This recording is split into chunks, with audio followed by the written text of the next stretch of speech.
Jeremiah 21, verse 1 and 2. English una, Sai Katuha.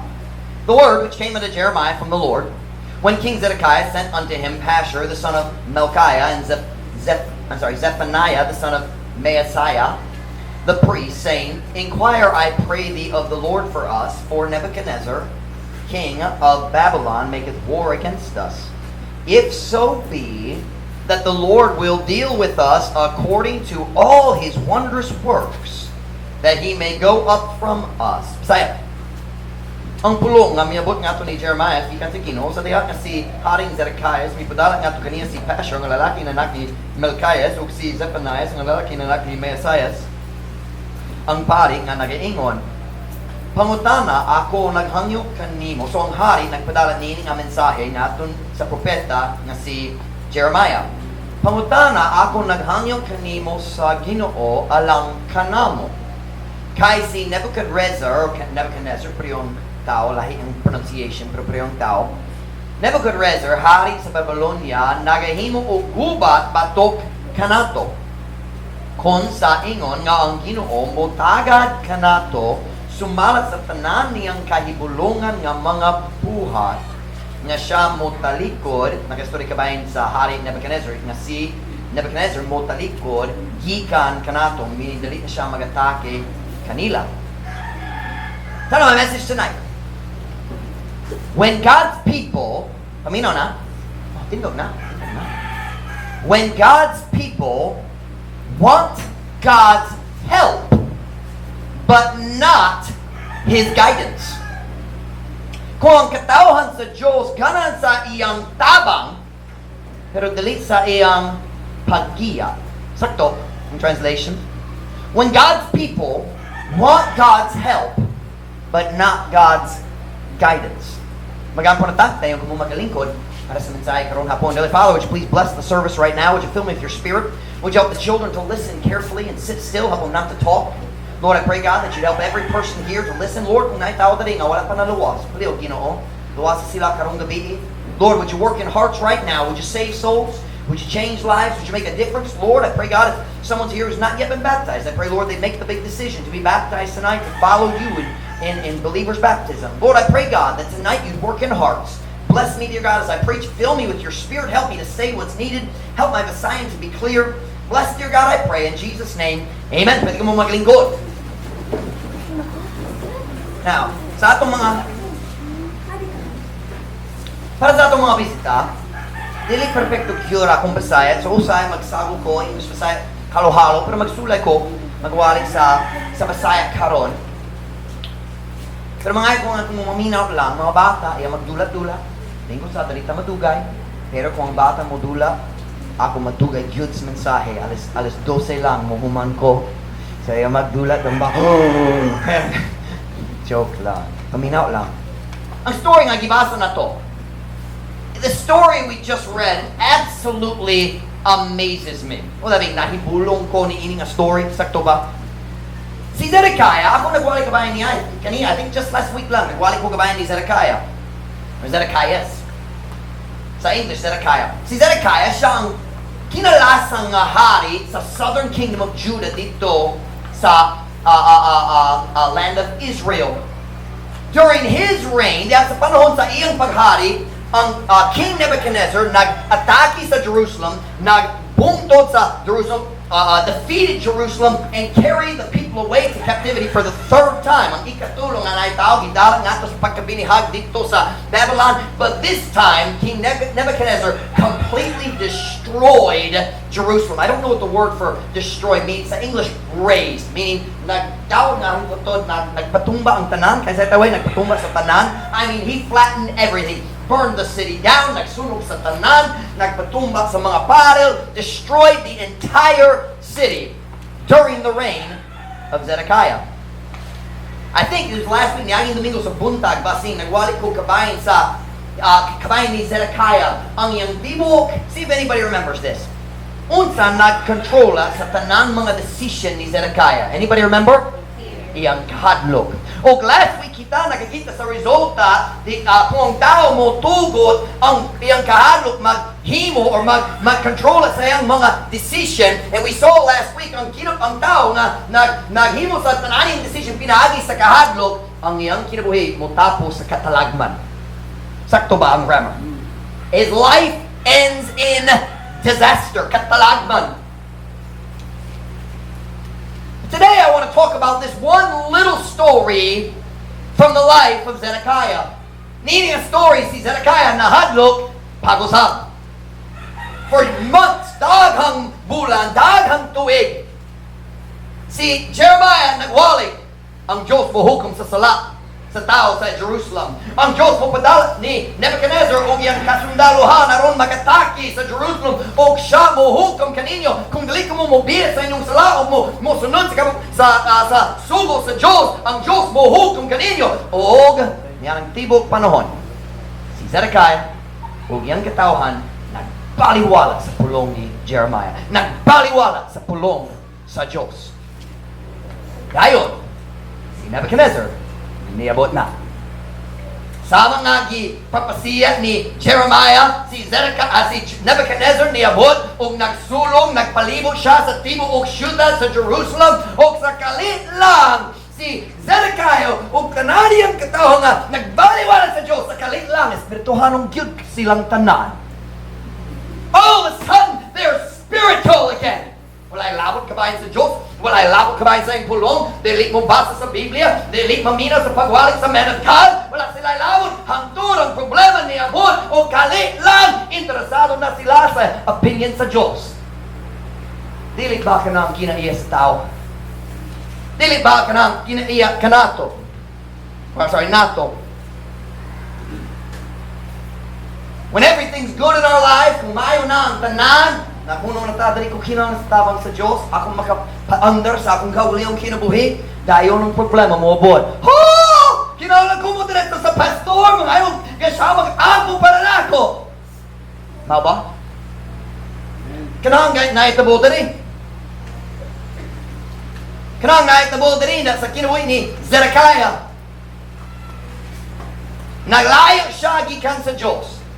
Dayon sa diha, ang problema ni abot, si Nebuchadnezzar wing dakong kasundaluhan, nagpalibot na sa tibok syudad, walay ikyas, walay posibilidad nga sila mo daog sa kalit lang. Espirituhanon siya, kinanoy ko sa tabang sa Diyos.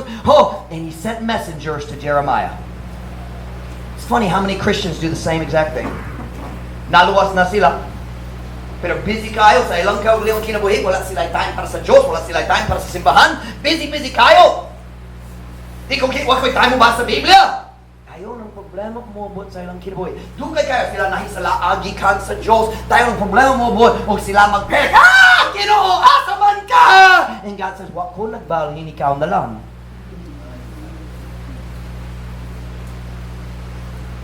Sa kalit lang, si Zedekiah nahadlok. Dugay na, nagbaliwala siya sa pulong sa Diyos dahil ang problema niya abot. Huwag sa kalit lang, nag-realize siya, kinahanglan ko sa tabang sa Diyos. All of a sudden, ganahan siya sa tabang. Ginoo, tabangin me! So who do you think he asked for help? What was that? Gipangayoan? Kinsa yung gipangayoan? Sakto ba? Kinsa iyang gipangayoan? Dugay na sila nag-biyay-biyay, sila nagtamay ni Jeremiah, nagtungo niya, ang mga prinsipi ganahan magpatay niya, pero sa diha, si Nebuchadnezzar niya abot. Kinsa ilang gipangayoan o tabang ang magwawali nga gibaliwala nila. Sakto ang grammar. The pastor they've been ignoring. Kana mahitabo po ang tao. Makita ko sa tao.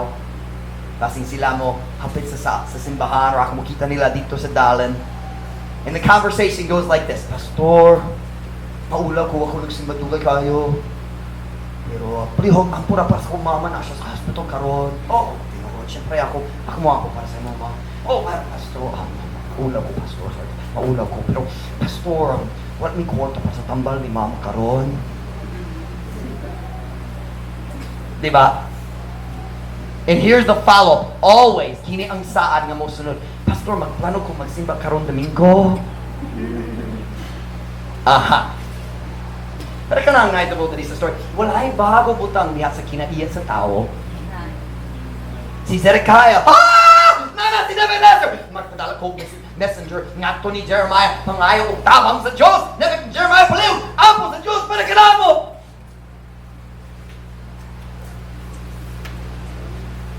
For years, dugay na nagbaliwala siya sa pulong sa Diyos. Wala namina sa pulong sa Diyos. Wala nagbas sa pulong sa Diyos. Pero karon sa kalit lang, ganahan na siya sa tabang sa Diyos. Nagibaliwala niya. But here's what I want you to notice in this story today. Kana ko kamong magmatiko. When he was in trouble, sali na siya sa dakong kasamok. I mean, we're talking life and death. Pasin mamatay yun. Kung mapildi sila, kung ang kasundaruhan ni Nebuchadnezzar mo daog sa syudad, mamatay yun si Zedekiah. Life and death ni. Kinabuhi o kamatay. Pero, watch na. Bisan diha sa panahon sa pinakadakong problema, wala siya nangayo sa paggiya sa Diyos. Nangayo lang siya sa pagtabang sa Diyos. Wala siya nangatana, unsa kinahanglan buhaton nako. Remember when Paul got saved, he said, Lord, what wilt thou have me to do? Ginoo, unsay mong ganahang buhaton nako.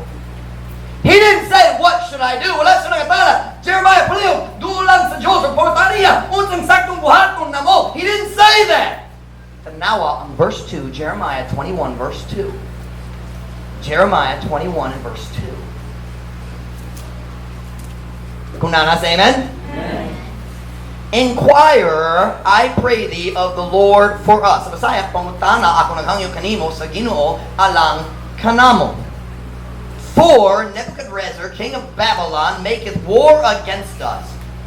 If so be that the Lord will deal with us according to all his wondrous works, that he, Nebuchadnezzar, may go up from us. Bisaya, pangutana ako naghangyo kaninyo sa Ginoo alang kanamo. Kay si Nebuchadnezzar, hari sa Babylonia, nagahimo og gubat atok kanato. Kung sa ingon nga ang Ginoong mutagad kanato, sumala sa iyang kahibulungan nga mga buha. Kung sa iyang gisgutan, dere, nag-story siya, kabayan sa kaagi nila, sa kasasayan sa tao sa Israel, ang Diyos naghimo sa daghang milagro, diha sa ilang kasasayan. Diba? God had done so many miracles in the past. He said, pasin, kung ikaw mo do sa Diyos, kung mga ayong tabang, siya maghimo milagro, pag-usap, para namo. But I want you to notice what he did not say. Wala siya nagsulti. Jeremiah! Si Nebuchadnezzar nagpalibot na sa syudad. Palihog! Patulang sa Ginoo, mga ayok siya. Pangatalat niya, unsang saktong buhat mo na mo. He didn't do that. He said, Jeremiah, namita akong problema. Si Nebuchadnezzar nasa gawa sa syudad. Nagataki na siya. Luksong? Sulong. I flipped the L on the S. So, nagsulong siya. Nagpalibot siya sa syudad, wala may igdas, wala paglaom. He didn't say, please ask God what we should do. He said, please ask God to do a miracle for us. Ganahan siya sa tabang sa Diyos sa iyang mga problema, pero dili siya ganahan sa paggiya sa Diyos diha sa iyang mga desisyon. O ang rason na siya ay dakong problema tungkol sa iyang buwang ng mga decision sa una. Kung ganahan siya nga mas mayang situation, kinahanglan siya mag-change sa iyang mga decision. Dili siya kinahanglan sa milagro sa Diyos, kinahanglan siya mag-change sa iyang buha at tubangan sa Diyos.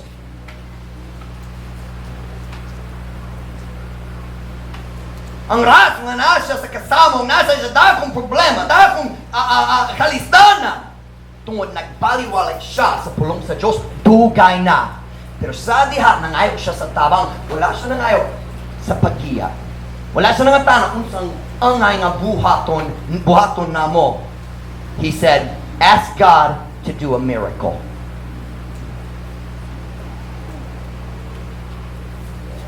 Go with me to Jeremiah 37. Maglantaw ta sa kinaiya ni Zedekiah. Wala may time nga maglantaw sa tanan napailain dito sa 2 Chronicles, pero wala may time karon.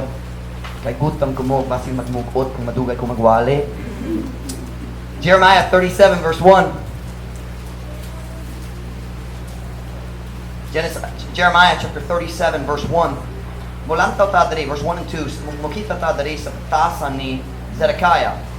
And King Zedekiah, the son of Josiah, reigned instead of Coniah, the son of Jehoiakim, whom Nebuchadnezzar, king of Babylon, made king in the land of Judah. Kung si Haring Zedekiah, ang lalaki na anak ni Josiah, ni Hari, pulit ni Conias, ang lalaki na anak ni Jehoiakim, kang kinsa si Nebuchadnezzar, hari sa Babylonia, mihimong nga hari diha sa Yuta sa Judah. So kinina kastori kabayan sa sinugdanan sa paghari ni Zedekiah. Tanaw ang iyang batasan diha sa sinugdanan Yud, verse 2.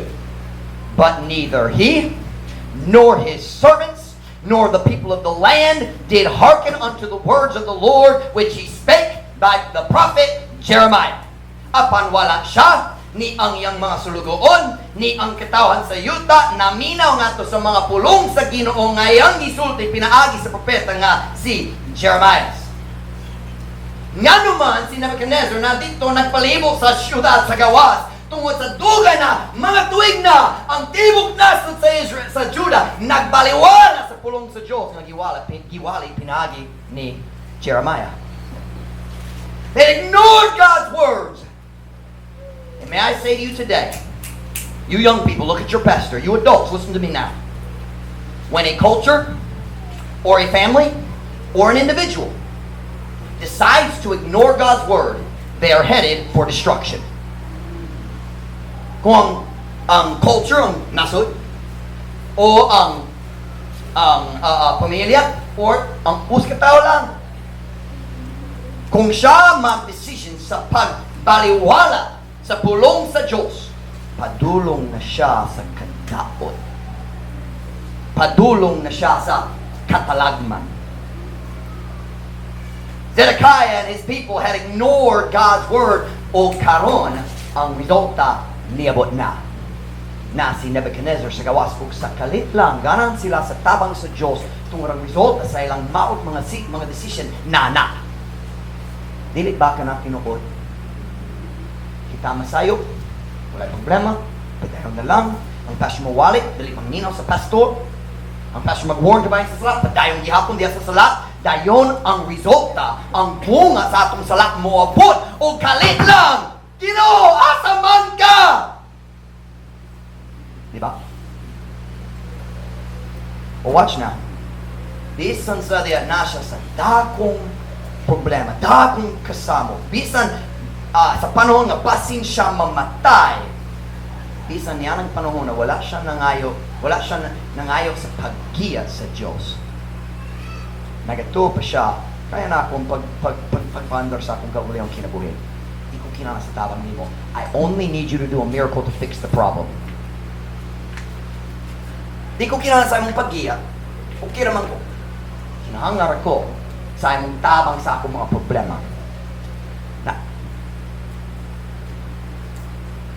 Let me phrase it this way. He didn't ask, God, what do you want me to do? Are you listening? Wala siya nangatana. Ginoo, unsa imong ganahan nga buhaton nako? Iyang gipangatana, Ginoo, unsa imong buhaton para nako? Now there's a great Visayan expression. Mas mayo kaysa bisan unsang expression sa English nga mag-describe niya nga attitude. You ready? 2 words. Bagag na wo. Di ko kinahanglan sa imong paggiya, pero kinahanglan ko sa imong tabang kung nako'y dakong problema tungod sa akong kaugalingong kabuwang. Ouch. Mom Connie warned you. Si Mom Connie nag-warn kaninyo. Isog si Pastor Mike, usayra. Just like maybe once every 3 days. Kana ra. Ginoo, let me put it this way. Ginoo, dali ko kinahanglan sa imong tabang sa akong mga decision. Right kayo ko. Di ko kinahanglan sa imong paggiya. Ako makapa-under sa akong kaugalingong kinabuhi. Ginoo, dali ko ganahan ka magsulay mo solve sa akong kinabuhi. Di ko ganahan ka magsulay mag-adjust sa akong batasan. Ganan ko nga ikaw mag-ayaw sa mga problema nga gihimo nako.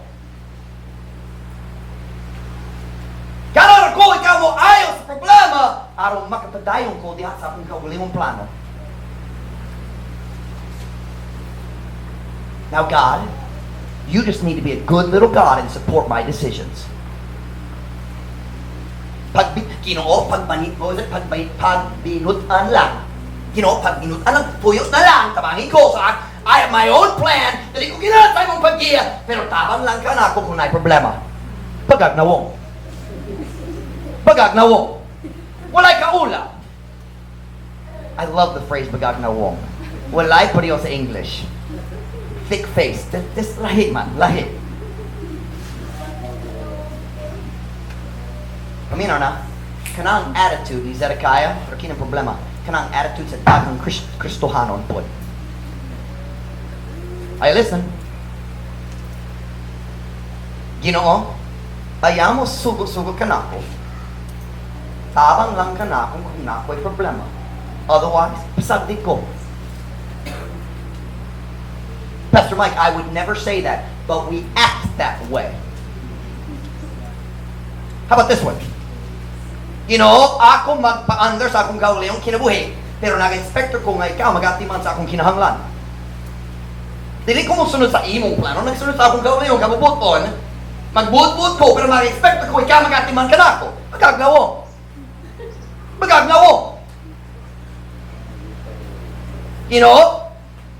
I have my own plan. Di ko kinahanglan sa imong pulong, dili ko kinahanglan sa imong kaal na akong kaugalingong plano para sa akong kinabuhi. Pero kung masakit ko, mag-expecto ko, ikaw mo paayaw ka na ko. Wala ko'y time magsimba, pero mag-expecto ko, ikaw magtawag na ko kung na ko'y problema o financial. Wala ko'y time sa magbasa sa Biblia, para mag-expecto ko, ikaw mo hatan na ko mayong kami nyoon. Dili mahitabo. You listen to me, dali ka makahimo og mayong kami nyoon, gawas gahon sa pulong sa Diyos.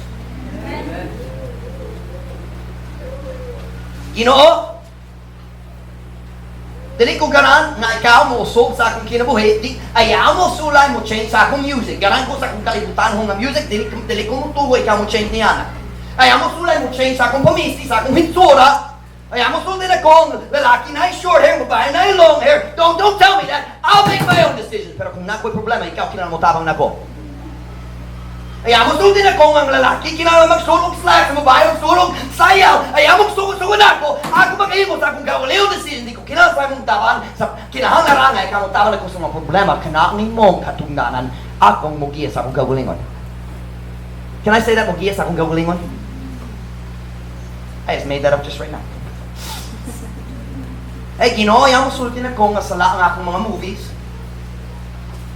Ayaw mo sulti na ko nga dautan ang akong entertainment. Ayaw mo sulti na ko nga dali mayong ang pag-ato sa mga unsang tawag sabong. Ayaw mo sulti na ko nga dautan ang akong music.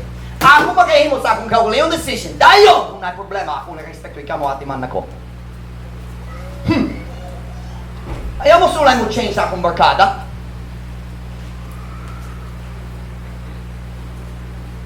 Man, it's really quiet all. Once a night, hilong kahayo karon. Welcome to Truth Baptist Church. We believe in preaching here. Nagatuo ko nga ang pagwali sa pulong sa Diyos, mga pag-change sa kinabuhi. Busa, kung dali kagaran ma-change, dali kaganahan sa akong simbahan. Rephrase, sa iyang simbahan, kini-iyan ni Jesus Cristo. Kita magwali sa iyang pulong dali. Oh, just in case you're wondering, kanadali yun mausog. Mamatay ko una. Ako'y daghang higala, nag-Bible college uban nako. O karon sila nag-change sa yung pahagis-pahagis sa pagwali. Nag-change sa yung music na yung mga drum. Dili yun mahitabo sa Truth Baptist Church. Just in case you're, pasin pohon si Pastor Mike, mahimong mas gentle mo dili.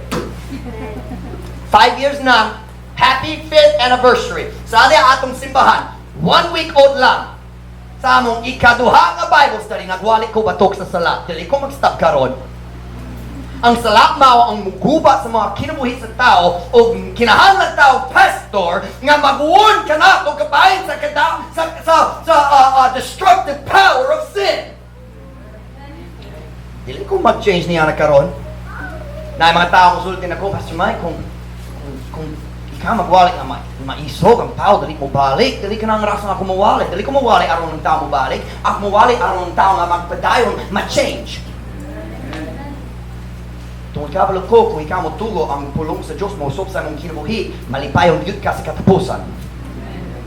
Kini dali para kanako, kini para kanimo. Ang sala ang makadawat sa kinabuhi, o ako magwali patok sa sala.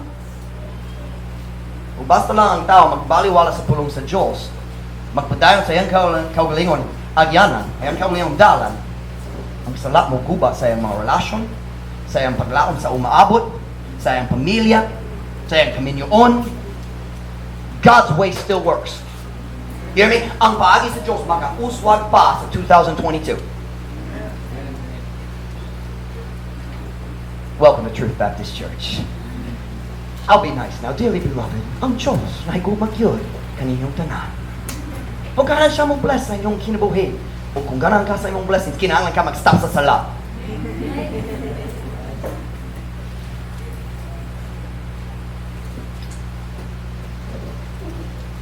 Ginoo, dali ko ganan sa tabang sa akong mga desisyon. Di ko ganan mausubong akong kinabuhi. Ganan ako tabang sa akong mga problema. Now listen now, I will make a statement right here. I'm sorry, that doesn't work. Dili na mahimo sa ingon niya nga paagi. Ginoo, ako paandar sa akong gawaliyang kinabuhi, ikaw magsunod lang ug mag-bless ka na ako sa akong mga plano. Dali mag-work na. Dali na mahimo sa ingon niya nga paagi. I just learned that phrase today. I asked Gillette. It's not going to work. It's not going to work. You listen to my statement right here. This is what I'm about to say. God is not interested in following you around and blessing your plans for your life. Ang Diyos li interesado sa pagsunod-sunod kanimo o asa kagalan, ako mukuyog kanimo. Oh, ako mag-bless sa imong mga plano. God's not interested in that. Jesus' command to His disciples was, follow me! Sunda ko!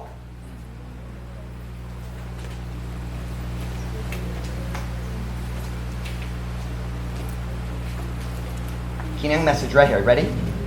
Na duwa ka klase sa Kristohanon sa kalibutan. Nabasi na itaw dali karon, wala pa ka naluwas. Lahi, kining ang mensahe dali para nimo karon. Una kinahanglan ka maluwas. Tungod kung wala ka naluwas, dali ka makasunod ni Kristo. Pero para kaninyo nga naluwas, paminaw, na duwa ka klase sa Kristohanon sa kalibutan. Sila nga ganahan mo sunod sa Diyos, o sila nga ganahan ang Diyos mo sunod kanila. Sit still. Don't play with Kentoy right now. Sit still. Did you hear what I just said? Is that understandable? Is that statement nasabtan ba? Na ay mga Kristohanon nga ganahan mo sunod sa Diyos. Ginoo, ako sunod mo sunod kanimo. Unsay mong ganahan nga mousog sa akong kinabuhi? Unsay mong ganahan i-adjust? Unsay mong ganahan magkuha ikan sa akong kinabuhi? Unsay mong ganahan idugan? Ayon na dagong Kristohanon. Dili sila ganahan mo sunod kanila. Sila ganahan siya mo sunod kanila o mag-bless sa ilang kapabuton. It doesn't work. Kana nga attitude dili yun mag-uswag. Ang Diyos dili mo sunod sa imong plano mo bless kanimo. Siya mo bless kanimo kung ikaw mag-decision sa pagsunod sa iyang plano. Kana ko pamatana karon. Unsay klase sa Kristohanon. I don't know how to say it. What kind of Christian are you? How do I say that? I don't want to say it. What kind of Christian? Unsay klase sa Kristohanon. No, ikaw. I don't want to say that. Listen na. What kind of Christian are you? Unsang klase sa Kristohanon. Unsay klase ka nga Kristohanon. Okay, sabtan yan. Watch now. Are you following God? Or are you asking God to follow you? Nagsunod ba ka sa Ginoo? O nangayo ka nga ang Diyos mo sunod kanimo? May ask you a question tonight. Ang unang butang, dali ka makasunod ni Kristo hangtod maluwas na ka. So nakapangatanan nimo, pamilya. Can you put that phone away? Hipos ang phone at the start. Nako. Hipos na. Paminaw. Nakapangatanan. Kung nakadali ka ron, naluwas na ka. Kung mamatay ka karong gabi, sigurado ba ka nga malanggit ka diretso o napay dua-dua? Watch now. Listen, listen. Naluwas na ka o nagsulay pa ka maghimo-himo sa imong kaugalingon paagi sa kaluwasan. Watch now. Dili ang Christians lang magsulay maghimo sa ilang kaugalingon paagi. Ay dagong tao sa kalibutan magsulay maghimo sa ilang kaugalingon paagi sa kaluwasan. But you listen to me, ang Diyos ra naghimo sa paagi sa kaluwasan. Dili ka maghimo sa imong kaugalingon. There's only one way to be saved, and you listen to me, that's God's way. Walay laing paagi. Walay laing paagi. So I want to ask you, naluwas baka? Jesus made this statement. Listen to these words. Ye must be born again. Let's look at it. Let's look at it. John chapter 5. You have your Bibles? John chapter 5. I'm sorry, 5. Why am I saying 5? John chapter 3 and verse 3. Kapit na tao man, napang pagkaon, unless kikaon na ni Gillette o Jesse, diya sa nursery, basin wala ko sure. Si Miley po, basin. John chapter 3 verse 3. Kung nana, say amen. Verily, verily, I say unto thee, except a man be born again, he cannot see the kingdom of God. Si Jesus, may tubago, may iyong ato kaniya, sa pagkatinuod, ako nag-iyong anak kanimo, gawas kon ang uskat tao ipanganak pag-usab. Siya dili makakita sa gingharian sa Diyos. I have a question. Kinsa diri nga birthday, ita si mong kamot? Kung nakadiri na kay birthday, ita si mong kamot. Kung nagduwa-duwa ka, ita si mong kamot gihapon, tungod putol ka. Ay, kung nakay birthday, ita si mong kamot. Come on! Come on! Kung nagduwa-duwa ka, nakay laing problema diya sa mong kinabuhi, okay? Wala ko sure nga nako diri. Now watch me now. Have you ever been born? Natao ba ka?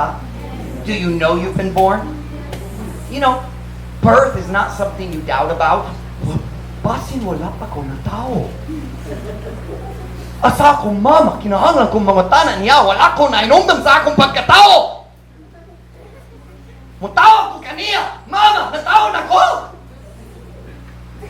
May mama musulti. Kung saan nahitabo sa akong anak, buwang yun. Dili dapat magduwa-duwa ka ba sa pagkatao? Kapalo na. Listen, kung naluwas na ka, the Bible says, natao ka pag-usap. Or ipanganak pag-usap. Diba? So kung natao ka sa lawas, kapalo ka. And you know, if you've been born spiritually, you should know. Ang Diyos li ganahan ikaw magduwa-duwa.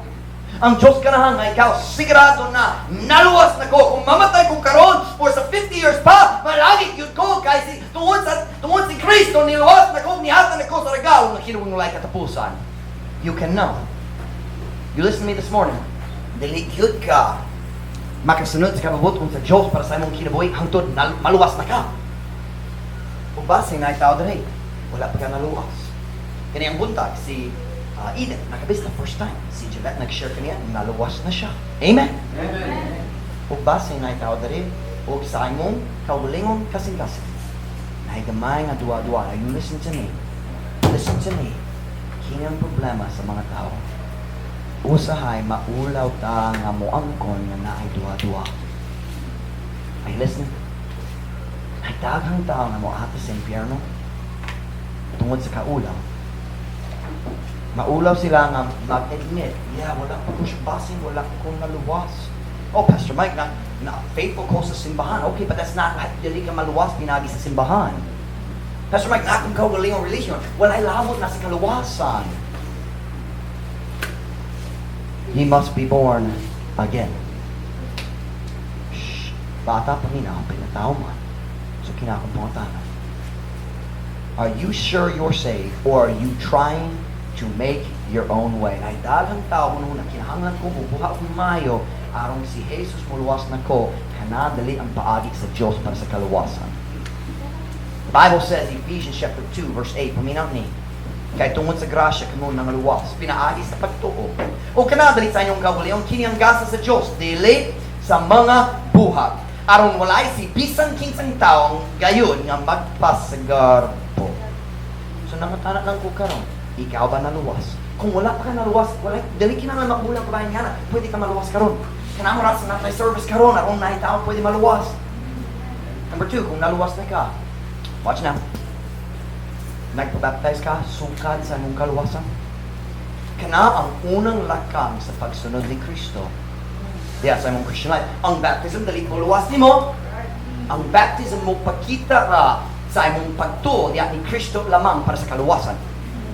Ang baptism wala ilabot sa kung taong naluwas, malangit siya, bisang dali mag-baptize. Kung ang Biblia na ngayon na to, ang thief na dito sa cross, tapad ni Kristo, o si Kristo na yun niya, today you'll be with me in paradise. Wala siya na-baptize, pero nagatugyod siya. Nagatugyod siya. Pero puminaw, watch now, dili ka makalaktaw sa unang lakang sa pagsunod ni Kristo. Dili pwede. Kung naluwas na ka, wala pa nagpabaptize, kinahanglan ka magpabaptize. Watch, human sa imong kaluwasan. May daming tao, Pastor Mike, nabaptize ko sa diya, bata pa ko, ay labot na, wala pa ka naluwas. Sama kung si AJ, magbulang sa akong wedding ring. Come here, AJ. Come here, AJ. Dali. Watch na. Shh. I have a question. Naminyo ba si AJ? Naminyo ba? Ugma na lang, di ba? Kinsang swerte nga babae, ha? Here we go. See US, we wear the wedding ring on the left hand. Okay? Now watch. Watch. AJ. Naminyo na siya! Naminyo ba? Naminyo ba siya? No. Kini mo pakita nga naminyo ka. Dili maghimo nga ikaw naminyo na. Tinood ba? Kini ang picture lang, mag-ulagway lang sa imong kaminyoon. Kini mo pakita nga ako naminyo kaniya. O watch, I wear it tungod wala ko naulaw kaniya. Nga naman ang tao, dali ka na magpabaptize, maulaw sila. Di ba? Kumusta ang isa sa AJ? Kumusta ang pagbati ni Ma'am World? Kumusta ka lang akong sulit, dili na kung nga masulitin. Kumusta ang iyong pagbati? Nga naman? Dali ka gana ng tao kabalong, namenyo mi? O namenyo ta? Pasing gamay. Naulaw ba ka? Pasing gamay ra. Kumusta ang iyong pagbati? Tinod ba? Pasing ka na, ang himuon.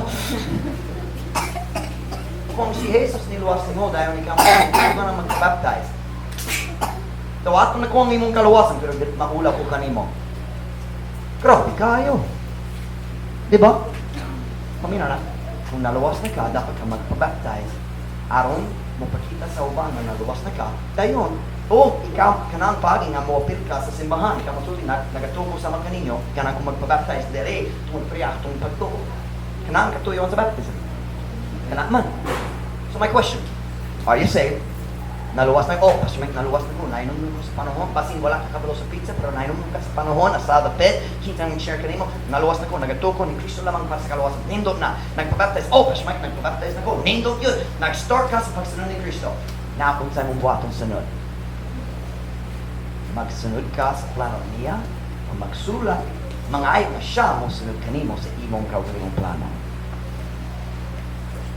Unsa may tabo kung ang Christian, ganahan sa tabang sa Diyos, pero dali sayang paggiya na ang Kristohan ang padulong sa kadapot.